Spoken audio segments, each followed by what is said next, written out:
Hey guys, it's a main man action. I'm back again, once again, to bring you guys another new Let's Play on my channel. This is a game that came out originally in 2001 for the Game Boy Advance, but then was released on DS internationally in 2005. And this game is Pheonix Wright's Ace Attorney. It's a pretty niche game. Very visual novel based, meaning that it's going to have a lot of text, a lot of writing, and little input from me. But what I really enjoyed about this game was the story, and I hope you guys will enjoy this long ride. So without further ado, let's get into it.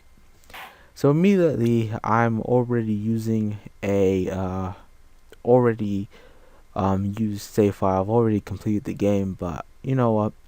It doesn't necessarily change anything. I haven't completed save file, so anyway, let's go into episode 1, the first turnabout.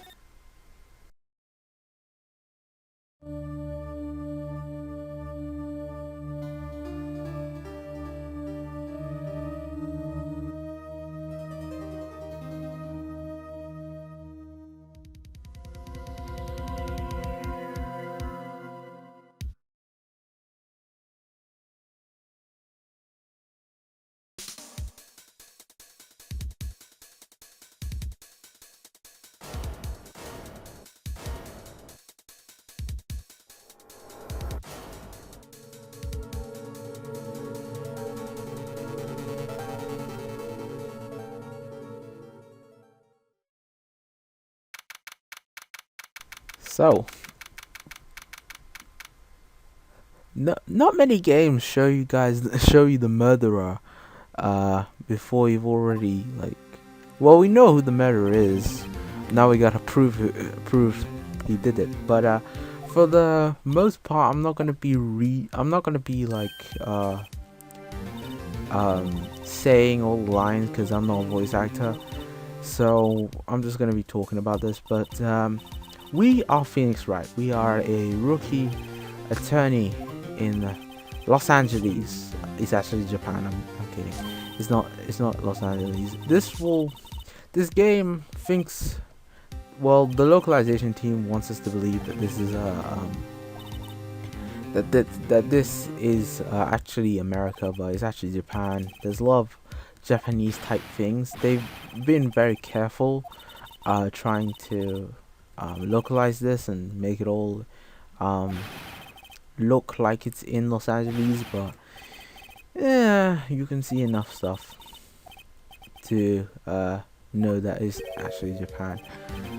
Well, first of all, there's the legal system, which I'll go into later on, but anyway, we are Pheonix Wright. We are a rookie attorney, a lawyer, and Mia is our mentor, and we work for her. And this guy is Pheonix Wright. Pheonix is a friend. People call him Nick because I guess Pheonix is just too much of a mouthful. But yeah, for our first case, we must yeah, it's a fairly simple one. Yes, a young woman was killed in her apartment. The guy they arrested was the unlucky sap dating her, Larry Butts, my best friend since grade school. Our school had a saying: when something smells, it's usually the butts. Oh god, that's actually kind of funny. There's a knack of getting yourself in trouble. Yes, terrible luck, truly. This is not the only time we meet Larry Butts in the entire game. Trust me, we see him a lot more. You're just really unlucky when it comes to getting into trouble. But anyway, this is our first courtroom, and we must defend. There are two types of lawyers. There's prosecution and there's the defense. Pheonix is a defense lawyer, and we must defend our client, who is Larry, and he is being accused of murdering his girlfriend, even though we as the player know that he didn't do it, it was someone else. And But it's not just enough to just say it. We have to prove it, and that's what this court system is all about. What's weird about this court system is that in the court, it's less about you're pretty much the detective. Here we must state the defendant's name. Yeah, his name is Larry Butts. We must first, this is the tutorial, the first episode is tutorial, basically getting used to everything. Later chapters get a bit more difficult, and but now we must remember the victim's name. In the touchscreen on the bottom screen below, you can see court record. Court record is where all your stuff is, all your evidence, case files about everybody related to the case in question. Anyway, and Mia is telling us about the court record right now. Yeah, check it often. Very important to check it often, actually. Who is the defendant? So we just go into this, and we go into profiles, and we can see her name is Cindy Stone, the victim in the case. So that's what her name. Cinder Block. No. Yeah. You get in trouble if you get things wrong. Died because she was. Okay, we can look at the autopsy report. Cause of death: loss of blood due to blunt force trauma. Okay, so she was hit by a blunt object. She was struck once with a blunt gun. Yes. This is Pheonix's first ever case. As a defense attorney, he must prove that his client is innocent. Unless they're not innocent, and then the prosecutor will try and do everything he can to make us hate, to make our client go to jail for the rest of his life, or probably get. It's rather heavy. It's rather heavy indeed. But evidence is the only ammunition you have in this court. Touch the court record button to check the court record frequently. So, yeah. Okay, first witness, Mr. Butts to the stand. He is gonna fuck this up. I had this stinking suspicion. But anyway. Hi Larry. How you doing? Ahem. Mr. Butts, is it true? Is it not true that the defendant has had recently dumped you? Hey, watch it, buddy. No, you won't. One thing I love about this game is that it's very over the top.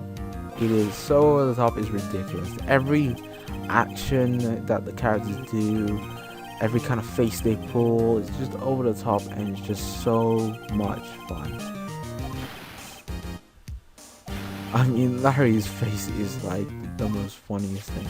He gets angry at the most simplest of things, and he's a guy who's very unlucky enough. Anyway, we got the passport added to the court record, and we might as well check it out right now. We can check it out whenever we want, the court record and the profiles. The victim apparently arrived home from Paris on 7:30, the day before the murder. Thank you. Over here is our attorney badge. We don't really need that now, at least. So don't worry about that. It doesn't necessarily fit anything. Anyway, she was sugar daddies. Yes, old man.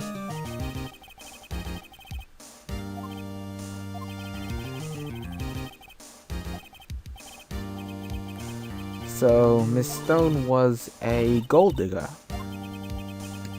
That's what apparently. But the problem with Larry, should I stop him from answering? Oh, we should wait to see what happens. Why not?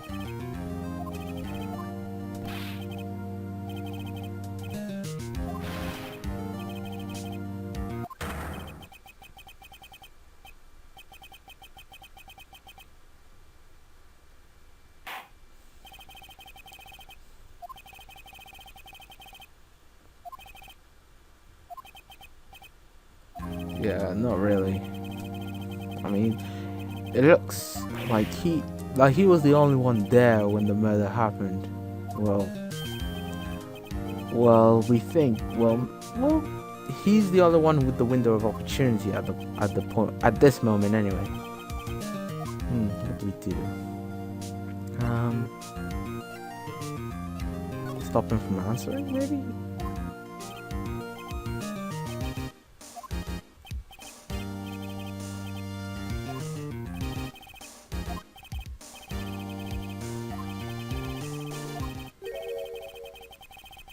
Okay, so they have a witness. Who is your witness, man?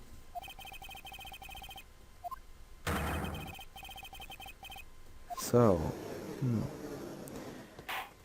so witness. They have a witness who saw Mr. Butts running away from the scene of the murder. I wonder who this man could be.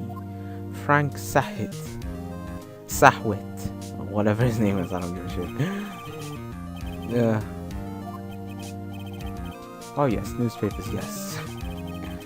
So we know as the player, we know that this guy is the guy who did it, but we must prove it. This is the witness testimony. First of all, we must read it. I thought he must be in a hurry because he left the door half open behind him. Thinking it was strange, I looked inside the apartment. Then I saw her there lying, a woman, not moving, dead. I crawled in I don't even know what that is, in fright, and found myself unable to go inside. I thought to call the police immediately, however the phone in the apartment wasn't working. I went to a nearby park and found a public phone. I remember the time exactly, 1 p.m. The man who ran was, without doubt, the defendant sitting right over there.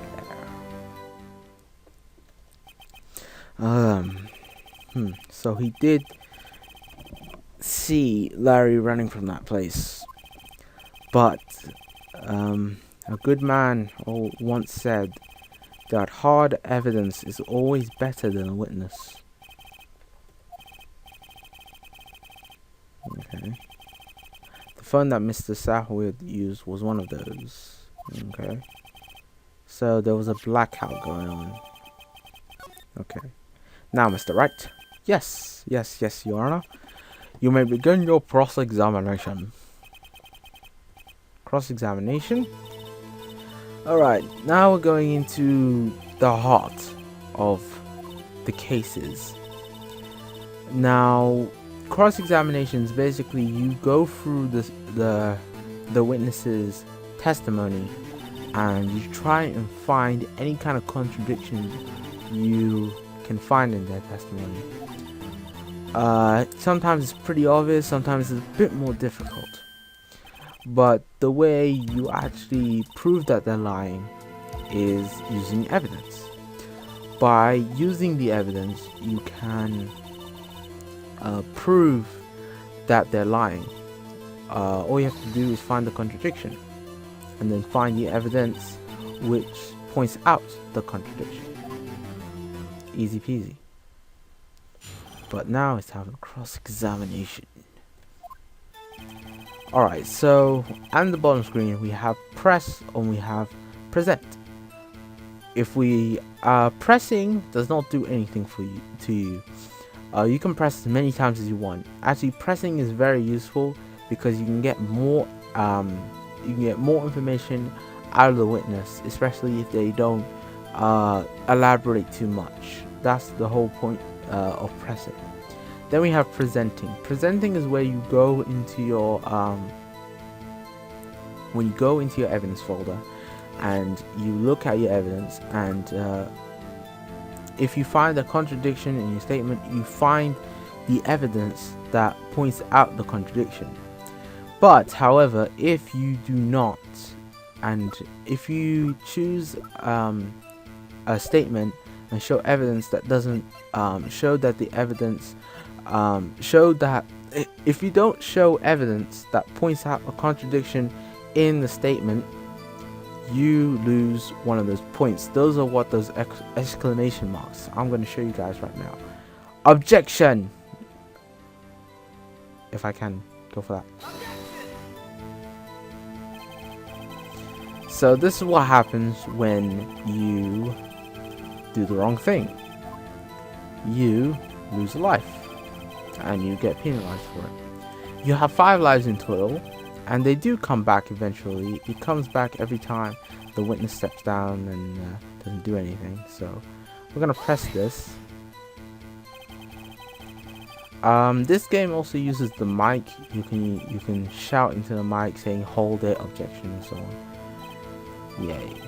If you've known anything about Pheonix Wright, you know how this works. That guy was mad and yet frightened at the same time. Just like a criminal fleeing from the scene of the crime. Okay. I don't even know what he just said there. Bunch of lawyer words.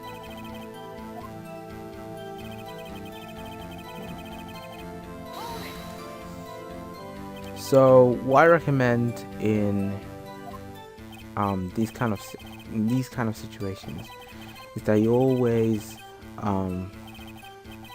press every single statement and then find the contradiction, because it's just a hell of a lot more easier. And you can cycle through the testimony and you can read things again if you want to. Okay, look inside the apartment. What gave you the idea to do that? Well, the door was half open, you see. It wasn't only human to want to peek. We climb mountains because they are there. It's the same thing. True words and evidence record. That's bullshit. You don't look. Okay, you either close the door or you don't look at all. Curiosity kills the cat, or killed the woman, I guess. Okay, not moving. Dead. How did you know? That's not possible. He never went into the thing. How could he know she was dead?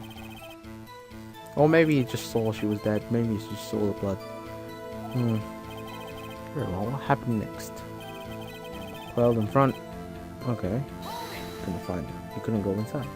So you didn't touch anything in the apartment? Yes. I mean, no, nothing.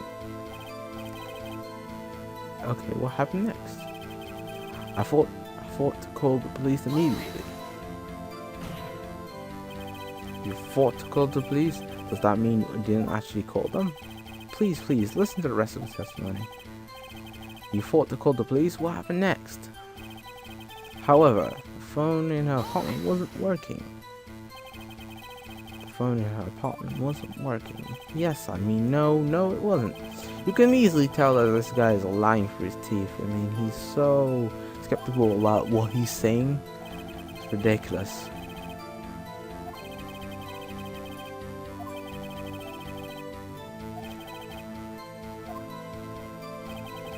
I went to the nearby park and found the public phone. Why use the public phone? Well, you see, I don't have a cell phone. And being the middle of the afternoon, there was no answer at the nearby apartment. Alright, what time did you call again? I remember the time exactly. It was 1 p.m. 1 p.m. Are you certain? Yes, absolutely. Seems really confident. 1 p.m. Doesn't that seem strange to you? Present some evidence to contradiction.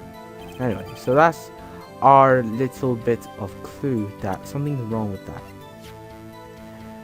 Okay, this is pretty much the obvious choice. So he says it's 1 p.m. but in fact she died between 4 p.m. and 5 p.m. So that is what we must present. Found the body at 1 p.m. You sure? Yes, it was 1 p.m. for certain. Me too.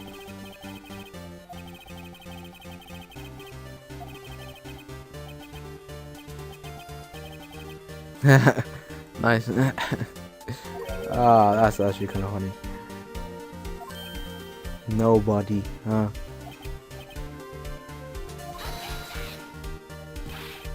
Man, that guy's objection is just, oh my god, that's just goddamn awful. You could tell that this used to be a Game Boy game. There's one case It's actually the last case in the game, which completely like steps up the entire graphical like look of the game.